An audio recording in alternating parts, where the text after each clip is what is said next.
할렐루야.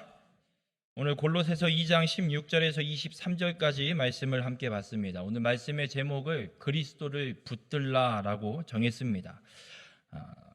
오늘 읽진 않지만 6절부터 15절까지의 말씀에서 바울은 그리스도 안에서 행하는 자가 받게 되는, 그리스도를 통해서 받게 되는 바른 복음에 대한 말씀을 선언했습니다. 그리고 오늘 읽은 본문의 말씀에서는 그리스도 안에서 행하는 복을 받은 자가 경계해야 할 이단의 풍조를 설명하고 있습니다. 우리가 이 이단으로부터 우리의 믿음을 지키는 길은 다른 방법이 없습니다. 예수 그리스도를 붙드는 길밖에 없습니다. 어떤 방법으로도 이단의 유혹에서 넘어지지 않고 그들을 이겨낼 수 있는 것 없습니다. 오직 그리스도 예수님만 붙들면, 바른 복음만 우리의 심령에 온전히 새겨지면, 그 바른 복음만 온전히 깨달으면 어떤 궤변을 갖고 와서 우리를 미혹해도 넘어지지 않습니다. 바라기는 우리 모든 성도님들의 삶이 그리스도를 붙들고 살아가는 귀한 축복의 삶이 되시길 주님의 이름으로 축원합니다. 오늘 바울이 이단에 대한 이야기를 하는 데 있어서 가장 먼저 이야기하는 게 율법주의를 이야기합니다. 율법은 이스라엘 백성들에게 하나님이 주신 법입니다. 하나님의 백성으로서 지켜야 될 법, 어떻게 살아가야 되는지, 어떤 것이 죄가 되는 것인지 모세를 통해서 시내산에서 주셨던 그 법을, 율법을 이야기합니다. 그래서 이 이스라엘의 후손으로 나중에 신약 성경에 지금 그리고 이 골로새 이 시대에 유대인들이 남아서 그 율법을 지키며 살아오고 있었습니다. 유대인들은 복음에 대한 소식과 복음에 대한 메시아에 대한 예언의 말씀들도 갖고 있었지만 율법도 동일하게 주어진 말씀이어서 그 율법을 열심히 지키며 살아가고 있는 사람들입니다. 율법을 열심히 지키면서 살아가고 있는데 메시아가 떡하니 나타났습니다. 그리고 메시아가 나타나서 골로새서 2장 14절에 행한 일을 이렇게 말씀합니다. 우리를 거스르고 불리하게 하는 법조문으로 쓴 증서를 지우시고 제하여 버리사 십자가에 못 박으시고, 하나님 말씀이라고 주어진 율법이어서 그 율법을 목숨같이 열심히 잘 지키려고 애쓰고 노력하면서 살아왔는데 갑자기 메시아가 나타나서 그 율법을 다 지워버렸답니다. 십자가에 못 박아 죽여버렸답니다. 이제 율법이 필요 없답니다. 그리스도께서 십자가의 죽으심으로 율법을 완성시키셔서 완전하게 하셔서 더 이상 율법을 지키지 않아도 된답니다. 유대인들에겐 혼돈이 옵니다. 지금 누구 말이 맞는 거지? 하나님이, 아니 메시아를 보내시겠다고 하신 그 하나님이 주신 율법인데 이걸 그만 지키라고? 아니 그럼 지금 2000년 역사를 우리가 열심히 지켜온 이 역사는 아무짝에도 쓸모없는 건가? 그렇게 열심히 지켜오고 달달달달 외우고 그 율법을 싹 다 지워 버리라고? 뭐지 이건? 유대인들 사이에서는 엄청난 혼란이 생겨버렸습니다. 율법을 지켜야 되냐 말아야 되냐. 예수님이 율법을 다 십자가에 못 박아 지워버리셨고 완성하셨으니 더 이상 율법은 필요 없다. 예수 그리스도만 믿으면 된다. 야, 그래도 그렇지. 2000년 역사를 갖고 있는 우리 민족의 이 하나님이 주신 말씀을 어떻게 하루아침에 다 갖다 집어 던져버리냐. 지켜야지. 아니야. 예수면 돼. 아니야. 율법도 지켜야 돼. 아니야. 예수면 돼. 유대인들 사이에선 이 갈등이 끊이지 않고 있습니다. 그런데 오늘 이 편지를 받아보는 골로새 교회 성도들은 유대인이 아닙니다. 이방인입니다. 이들에겐 율법이 있을까요, 없을까요? 율법이 뭔지도 모릅니다. 이들에게 율법을 이야기하면 이게 뭐야 그게 뭔데? 율법을 들어본 적이 없습니다. 이방인이기 때문에 이스라엘 민족, 유대인들, 이 히브리 민족에게 주어진 2000년 전에 주어진 그 법에 대해서는 이 이방인 사람 히브리 민족이 아닌 사람들에게는 아무런 상관이 없습니다. 그래, 니네나 잘 지켜, 뭐 어쩌라고. 그렇게 율법이 없는 골로새 교회 이방인인 이 성도들에게 복음이 전해졌습니다. 아, 예수를 믿으면 우리가 구원받는 거구나. 그래, 우리 모두 예수 믿고 구원받고 하나님의 백성으로 천국에 가는 축복의 삶을 우리 살아갑시다. 그리고 복음을 믿고 예수 그리스도를 믿는 믿음의 삶을 열심히 살아가고 있는 사람들입니다.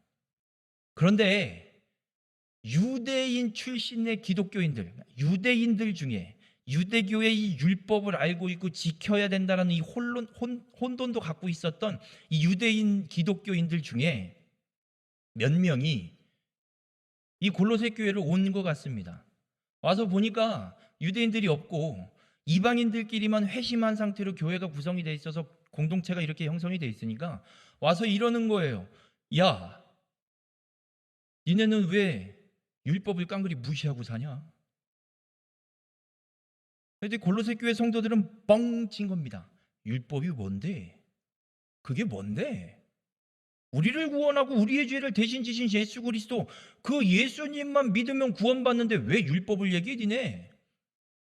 율법이라는 게 말이지, 예수님을 이 땅에 보내신다고 하신 하나님께서 우리 민족을 통해 주신 법이야.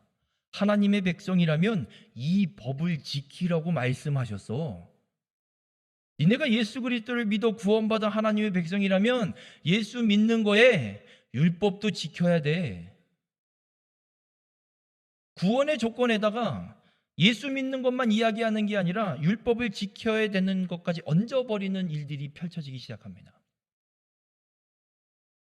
여러분, 그런데 바울이 제시한 바른 복음에 근거하면 율법주의는 이단입니다.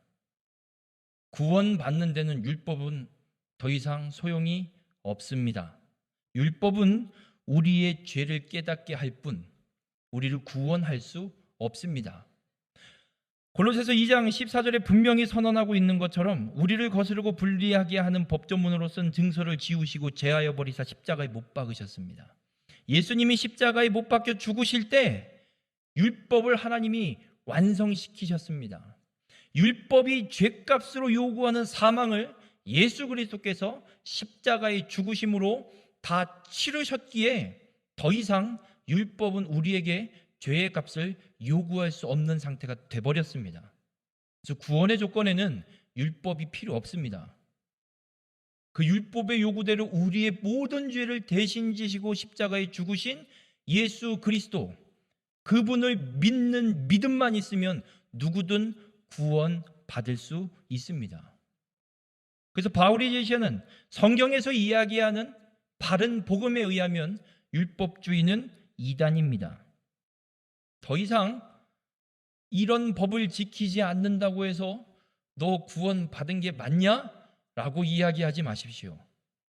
물론 이렇게는 이야기할 수 있습니다. 예수를 믿는다며 주님의 말씀을 무시하고 네 멋대로 사는 건 아니지 않냐? 라고 이야기는 할 수는 있어도 당신의 행동이 그렇기에 그 말씀대로 행하지 않기에 당신의 구원은 좀 의심스럽습니다. 아니요, 예수 그리스도를 믿는 믿음이 분명하면 구원받습니다. 암에 걸려서 3초 뒤에 죽을지언정 예수 그리스도를 정말 믿고 죽으면 구원받습니다. 이건 주님의 말씀입니다. 구원의 조건의 율법은 더 이상 우리를 해할 수 없습니다. 그래서 오늘 본문 17절에 이렇게 말씀합니다. 먹고 마시고 절기, 월삭, 안식일, 이런 율법에 나와 있는 절기들, 어떤 법조항들, 이런 모든 것들을 지키는 것, 이런 것들은 장래의 일의 그림자이나 몸은 그리스도의 것이니라. 여러분, 율법에 나와 있는 조항들, 그러니까 구약에서 주어진 율법, 구약 시대에 주어진 율법의 조항들, 율법의 내용들은 장래 일의 그림자입니다. 무슨 말이냐면 오실 메시아에 대한 그림자, 오실 메시아에 대한 이야기를 하기 위해서 메시아가 오셔서 구원을 성취할 때 어떻게 성취하시는가에 대한 이야기를 구약의 율법에 담아놓고 있다는 얘기입니다. 본질이 아니라 그리스도를 상징적으로 이야기하기 위해서 보여준 그림자와 같은 것이 율법이랍니다. 그 본질의 몸, 그림자, 그 그림자를 만드는 몸은 그리스도라고 오늘 성경은 분명하게 말씀하고 있습니다. 여러분, 율법, 구약의 율법은 실체가 아닙니다. 모형, 그림자일 뿐입니다. 그럼 실체는 예수 그리스도임을 우리가 분명하게 말씀하고 있습니다. 여러분, 실체가 나타났는데도 아직도 그림자를 갖고 찾고 앉아 있으면, 그림자만 쫓아다니고 있으면 뭘 쫓아다니고 있는 겁니까 도대체? 아이들이 보는 만화 중에 뽀로로라고 있습니다. 요즘에는 안 보는 것 같은데 몇십 년이 지나도 보고 있는 것 같아요. 제 큰딸이 뽀로로 보고 컸는데 둘째도 뽀로로 보고 컸고 지금 태어나는 애들도 뽀로로를 보고 있습니다. 그 뽀로로 영상 중에 어떤 영상을 만들어 놓은 게 있냐면 하나의 물체를 놓고 그림자로 비춰서 한쪽 귀퉁이 모양만 보여주고 이게 뭔지 맞추는 게 있습니다. 그럼 그 그림자를 보고 그 그림자를 만들어낸 실체가 무엇인지를 맞추는 거예요, 애들이. 그 만화에 나오는 인물들이. 그럼 그걸 보면서 막 이렇게 찾습니다. 그러다 누가 답을 맞추면 이건 주전자 그림, 주전자. 그럼 주전자가 실체입니까? 그 그림자가 실체입니까? 주전자 찾았으면 끝난 거죠. 아니야. 그림자를 보면 이건 주전자가 아니라 뭐 기다란 게 코끼리 같아. 코끼리를 엎어놓은 것 같아. 끝까지 주장하고 있으면 무슨 생각이 드십니까? 쟤는 바보가 아닌가. 실체가 확인이 됐는데 아직도 그림자를 붙들고 따지고 그 그림자를 갖고 떠들고 있고 그 그림자만 쫓아가고 있다면 그건 정말 세상 미련한 바보 중에 상바보일 것입니다. 우리 모든 성도님들, 우리에겐 실체가 주어졌습니다. 요한복음 5장 39절에 주님은 이렇게 말씀하십니다. 너희가 성경에서 영생을 얻는 줄 생각하고 성경을 연구하거니와 이 성경이 곧 내게 대하여 증언하는 것이니라. 성경은 우리를 구원하시는 예수 그리스도를 증언하는 말씀입니다. 성경을 연구하실 때 무엇을 연구하십니까? 도대체 이 단어가 무슨 뜻인가? 그 단어가 무슨 뜻인가 보다 더 중요한 건 그래서 그 단어를 통해서 예수님에 대한 말씀을 어떻게 하시는가가 더 중요합니다. 우리 모든 성도님들, 구약의 모든 말씀들, 주님이 말씀하고 있는 성경은, 요한복음의 성경은 구약의 모세오경과 율법서와 선지서를 이야기하는 겁니다. 구약의 모든 말씀이 우리에게 조명해 주는 건 구원자이신 예수 그리스도이십니다. 화목제물이 되셔서 영원한 단 한 번의 제사를 완성시키시는 예수 그리스도를 우리에게 보여주고 계십니다. 그 실체가 이미 이 땅에 오셔서 주의 말씀을 완전하게 하셨습니다. 그런데도 그림자, 모형만 쫓아 살아가는 그런 자가 되지 않기를 주님의 이름으로 간절히 부탁을 드립니다. 실체이신 예수 그리스도를 찬양하고 바라보며 살아가시길 주님의 이름으로 축원합니다. 오늘날 우리가 교회에서 절기를 지킵니다. 주보를 보시면 주일날 매주 써 있는 게 있습니다. 성령 강림 후 제14주 무슨 후 몇 주 절기를 이야기합니다. 아니 그림자 모형이라며 왜 교회에서 그럼 절기를 지켜요? 절기 안 지켜도 되지. 부활절, 추수감사절, 성령 강림절, 성탄절 뭐하러 지켜요? 안 지켜도 됩니다. 상관없습니다. 그거 안 지킨다고 구원 못 받는 거 아닙니다. 그럼 왜 지켜요? 귀찮게 헌금하라 그러고. 이 시대에 절기를 지키는 건 하나님의 역사하심과 하나님의 일하심을 기념하는 차원입니다. 기억하는 차원입니다. 구원의 조건으로 절기를 지키는 것이 아닙니다.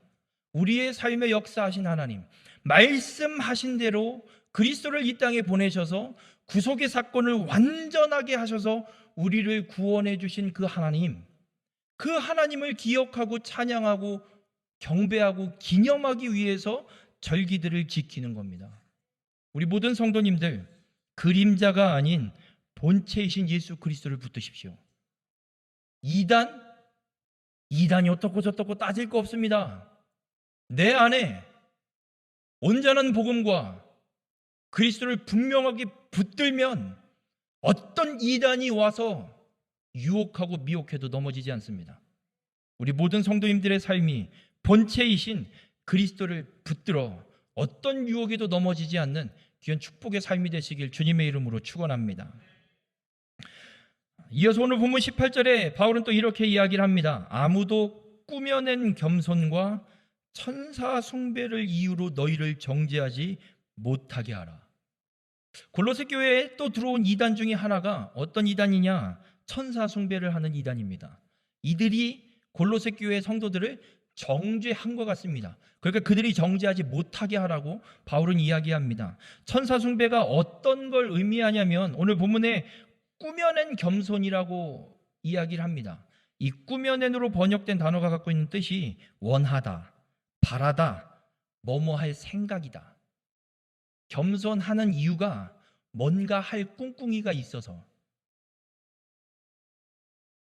겸손을 표현하는 이유가 뭔가 의도가 있어서 겸손한 태도를 취하는 것이라 이야기합니다. 이 천사 숭배자들이 무엇을 이야기하냐면 죄 많은 인간이 어떻게 하나님 앞에 나가냐? 이 얘기입니다. 구약의 율법을 보면 이것도 어떻게 보면 율법을 또 붙일 수도 있을 것 같습니다. 구약 시대의 율법을 보면 성소엔 아무나 못 들어갑니다. 특별히 지성소에는 1년에 딱 한 번 대속죄일에 대제사장만 정결 예식을 다 하고 그리고 들어가야 됩니다. 그런데 흠이 있었다? 들어가는 순간 그냥 죽어버립니다. 그렇게 하나님의 임재 앞에 죄 많은 우리 인간이 함부로 나갈 수 없는데 어떻게 니네가 지금 하나님 앞에 나가서 예배를 드린다고? 이것들은 다 가짜야. 너희들은 다 죄인이야. 하나님 앞에 우린 직접 나갈 수 없어. 거룩한 존재인 천사를 통해서 천사님께 나의 이 예배를 좀 하나님한테 전달해 주시면 안 되시겠습니까? 그렇게 주장하는 자들이 천사 숭배자들입니다. 이들이 주장하는 게 어떤 것들이 또 있냐면 본문 18절과 19절에 보면 이렇게 기록합니다. 그가 그 본 것에 의지하여 그 육신의 생각을 따라 헛되이 과장하고 머리를 붙들지 아니하는지라. 여러분, 천사 숭배자들은 보이지 않는 천사를 마치 본 것처럼, 그 천사들이, 보이지 않는 천사들이 우리가 그 천사를 향해서 무엇인가를 드리고 무엇인가를 하면 그 천사가 그걸 받아다가 하나님 앞에 잘 갖다 드리는 걸 보는 것처럼 이야기합니다. 그리고 모종의 신령한 신비한 어떤 체험을 했다고 주장합니다. 내가 겪었어. 내가 봤어. 내가 어느 천사님을 불러놓고 기도하고 예배하고 찬양하고 했더니 그 천사님이 내가 드리는 이 예배를 받아서 이 찬양과 기도와 이 예배를 갖고 하나님 앞에 올려드리는 걸 내가 봤어. 그러니 우리는 천사를 숭배하고 천사를 통해서 하나님 앞에 나가야 된다고. 말 같지도 않은 주장을 천사 숭배자들이 설파하면서 하나님 앞에 예배하는 골로새 교회 성도들을 정죄했습니다. 이건 분명한 이단입니다. 골로새서 1장 18절의 말씀에 보면 주님은 이렇게 분명하게 말씀합니다. 그는 몸인 교회의 머리시라. 그리스도가 교회의 머리십니다. 그가 근본이시요 그리스도가 근본이십니다. 죽은 자들 가운데서 먼저 나신 이신이 이는 친히 만물의 으뜸이 되려 하심이요. 여러분, 그리스도만이 교회의 머리이고 근본이고 만물의 으뜸이 되십니다. 그런데 뭘 통합니까? 그런데 무엇을 통해서 하나님 앞에 나갈 수 있다고 이야기를 하는 겁니까? 히브리서 10장 19절에 분명하게 선언합니다. 그러므로 형제들아, 우리가 예수의 피를 힘입어 성소에 들어갈 담력을 얻었나니. 예수 그리스도께서 십자가에 못 박혀 죽으시는 그 순간에 성소와 지성소를 구분짓는 휘장이 위에서부터 아래로 쫙 찢어져서 지성소가 완전히 오픈됐습니다. 이 휘장이 곧 예수 그리스도의 십자가에 피 흘려 죽으신 육체를 상징합니다. 그리스도의 피 흘리심, 그리스도의 그 죽으심으로 하나님께서 지성소를 완전히 버리셨습니다. 누구든지 예수 그리스도의 그 십자가의 피를 힘입어 들어올 수 있도록. 이 땅의 모든 사람들은 예수 그리스도를 통하면 주님 앞에, 하나님 앞에 나갈 수 있습니다. 하나님과 우리 사이, 하나님과 인간 사이의 중재자는 유일하게 예수 그리스도 한 분밖에 없습니다. 예수 그리스도를 통하지 않고선 그 누구도 하나님 앞에 나갈 수 없습니다. 근데 이 천사 숭배자들은 궤변을 떠들고 있습니다. 우리 모든 성도님들, 중보자는 유일하십니다. 예수님밖에 없습니다. 우리가 중보기도라고 하는 건 할 수 없습니다. 인간은 중보기도 못합니다. 예수 그리스도만이 하시는 유일한 것이 중보기도입니다. 그러면 우리는 남을 위해서 기도 못하는 거예요? 아니요, 하실 수 있습니다. 단어를 이야기할 뿐입니다. 중보라는 단어는 오직 예수 그리스도만이 사용하실 수 있습니다. 그럼 우리가 남을 위해 기도하는 거, 학자들이 이야기하기는 도고 기도를 이야기합니다. 빌도자, 간구할 고자, 남을 위해 빌고 기도하는 것, 그렇게 이야기를 합니다. 그래서 디모데전서 2장 1절에도 이렇게 말씀합니다. 내가 첫째로 권하노니 모든 사람을 위하여 간구와 기도와 도고와 감사를 하되. 남을 위한 기도, 도고 기도라 이야기를 성경도 우리에게 말씀하고 있습니다. 여러분, 남을 위해서 우리는 중보할 수 없습니다.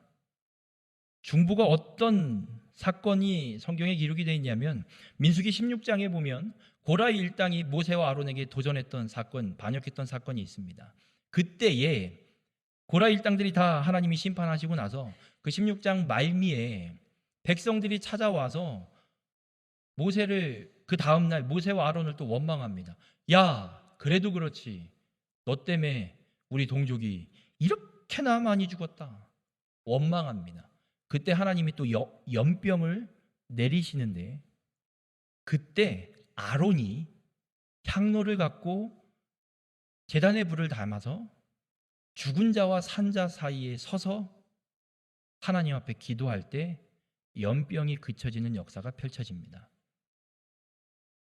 아론이 이 연병의 사건 속에 죽은 자와 산 자 사이에 서 있는 이 모습이 예수 그리스도의 십자가의 사건을 상징하고 모형으로 보여주고 있는 말씀이기도 합니다. 여러분, 중보는 이런 겁니다. 목숨을 걸고 그를 대신해서 죽을 각오로. 여러분, 대신해서 죽으실 수 있으십니까?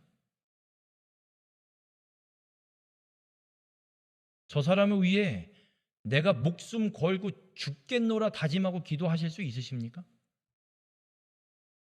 중보는 예수 그리스도만이 중보자이십니다. 우리는 남을 위해 기도해야 됩니다.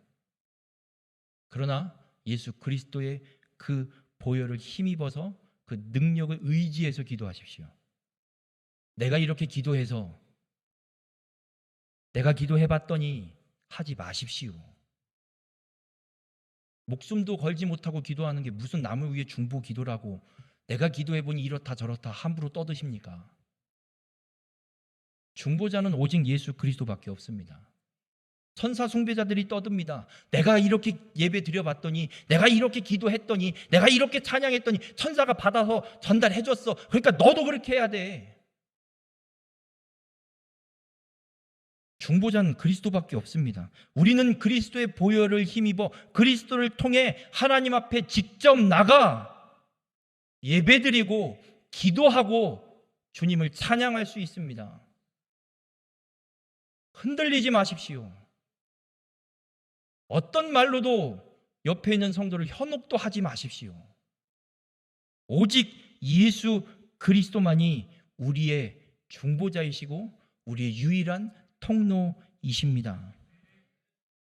여러분, 주님은 요한복음 14장 6절에 분명하게 말씀합니다. 예수께서 이르시되 내가 곧 길이요 진리요 생명이니 나로 말미암지 않고는 아버지께로 올 자가 없느니라. 예수 그리스도를 통하지 않고서는 아무도 하나님 앞에 갈 수가 없습니다. 우리 모든 성도님들, 유일하신 길, 유일하신 중보자, 이 예수 그리스도를 온전히 붙들고 살아가는 우리 모든 성도님들이 되시길 주님의 이름으로 축원합니다.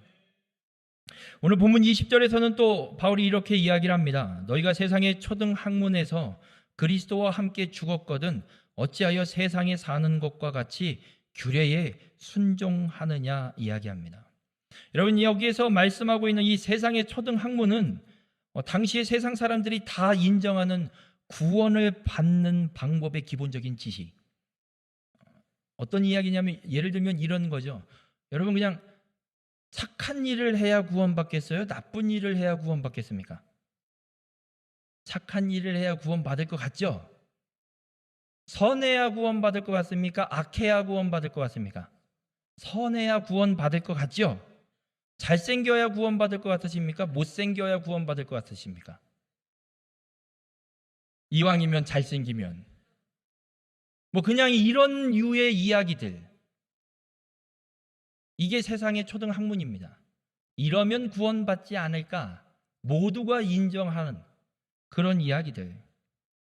그것들, 이 세상의 규례들, 이런 것들 중에 하나인 금욕주의를 오늘 본문에서 바울은 이야기합니다. 이 금욕주의가 어떤 것이냐면 21절과 22절에 이렇게 말씀을 합니다.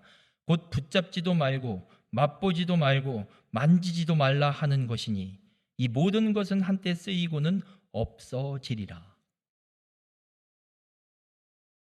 육체가 필요한 걸 이야기합니다. 여러분, 육체에 없으면 안 되는 게 무엇입니까? 이 육신이 살아 있으려면 없으면 안 되는 거. 네? 밥. 먹는 거 없으면 이 육체는 죽습니다. 곡기 일주일만 끊어보십시오. 주님 불러 가십니다.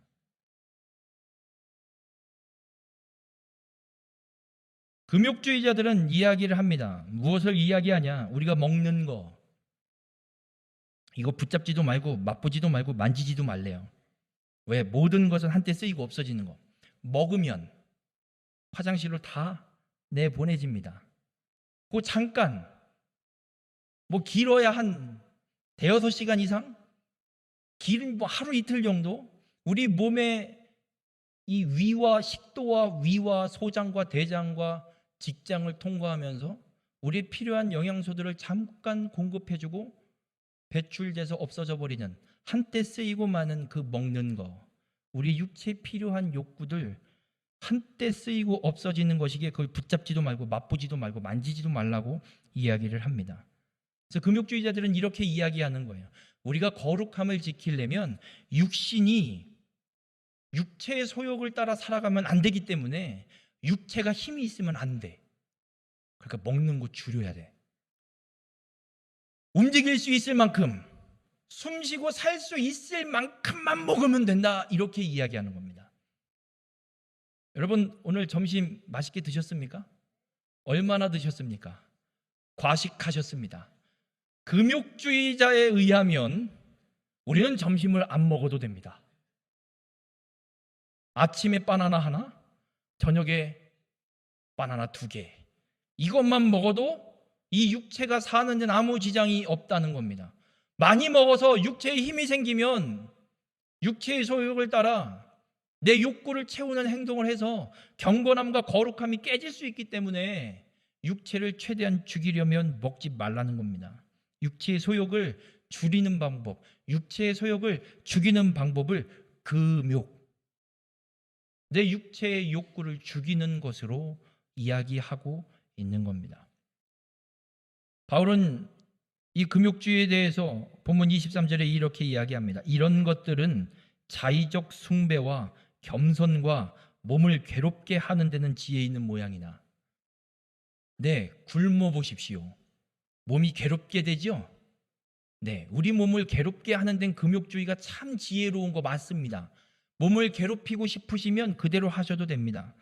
그러나 육체 따르는 것을 금하는 데는 조금도 유익이 없습니다. 우리의 육체의 소욕을 죽이는데 금욕주의는 터럭만큼의 유익도 없다라고 분명하게 선언합니다. 그럼 우리가 육체를 따르는 것을 죽이는 방법, 금하는 방법은 오직 예수 그리스도밖에 없습니다. 오늘 본문 20절에 이렇게 이야기합니다. 너희가 세상의 초등학문에서 그리스도와 함께 죽었거든. 예수 그리스도께서 십자가에 못 박혀 죽으실 때 우리의 세상의 초등학문도 함께 그리스도와 함께 십자가에 못 박혀 죽었거든. 왜? 금욕주의 따위에 노란하고 있느냐? 주님은 말씀합니다. 여러분, 우리가 예수 그리스도를 믿어 죄사함을 받으면 주님이 약속하신 대로 우리에게 보혜사 성령님을 보내주십니다. 성령님께서 우리 안에 내주하시면서 우리에게 모든 걸 가르쳐 주시고 우리에게 말씀하신 주님의 모든 말씀을 생각나게 하셔서 육체의 소욕을 따르는 것이 아니라 성령의 가르치심과 성령의 생각을 주셔서 성령의 소욕을 따라 살아가게 만들어 주십니다. 그럼 우리가 우리의 육체의 소욕을 죽이는 길은 금욕이 아니라 예수 그리스도를 믿어 성령 받는 사건이 일어나면 우리는 육체의 소욕은 죽이고 성령의 소욕을 따라 살아가는 삶이 됨을 믿으시길 주님의 이름으로 축원합니다. 로마서 6장 10절과 11절에 분명하게 선언합니다. 그가 죽으심은 죄에 대하여 단번에 죽으심이요 그가 살아계심은 하나님께 대하여 살아계심이니 이와 같이 너희도 너희 자신을 죄에 대하여는 죽은 자요 그리스도 예수 안에서는 하나님께 대하여는 살아있는 자로 여길지어다. 예수 그리스도를 믿어 구원받은 우리의 삶은 이제는 죄에 대해 죽었습니다. 육체에 대해 죽었습니다. 더 이상 육체가 우리를 주장하지 못합니다. 더 이상 사단의 세력이 죄가 우리를 주장하지 못합니다. 우리는 이제는 하나님께 대하여 산 자들입니다. 주님께서 우리에게 보내주신 성령께서 내주하시는 성령께서 살아서 주장하는 삶으로 완전히 거듭났음을 우리에게 분명하게 말씀하고 있습니다. 여러분, 육체의 소욕을 죽이고 주의 말씀을 따라 성령의 소욕을 따라 살아가는 삶은 우리를 거듭나게 하시는 예수 그리스도, 그 그리스도를 온전히 믿고 거듭나고 붙들어야 우리가 이 금욕주의에 흔들리지 않는 믿음의 삶을 온전히 살아갈 수 있습니다. 우리 모든 성도님들, 세상의 가르침, 세상의 논리를 붙들지 마십시오. 세상의 논리를 갖고 와서 교회 안에서 떠들지 마십시오. 그리스도만이 유일한 길입니다.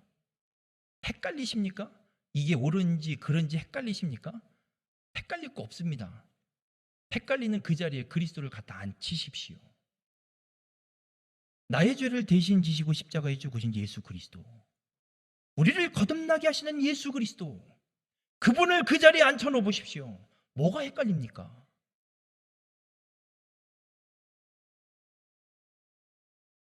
제 지난주 수요일 날 한 설교나 오늘 하고 있는 설교나 똑같은 설교입니다. 내용이 똑같습니다.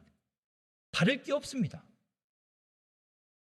복음을 얘기하는데 예수 그리스도밖에 없고요.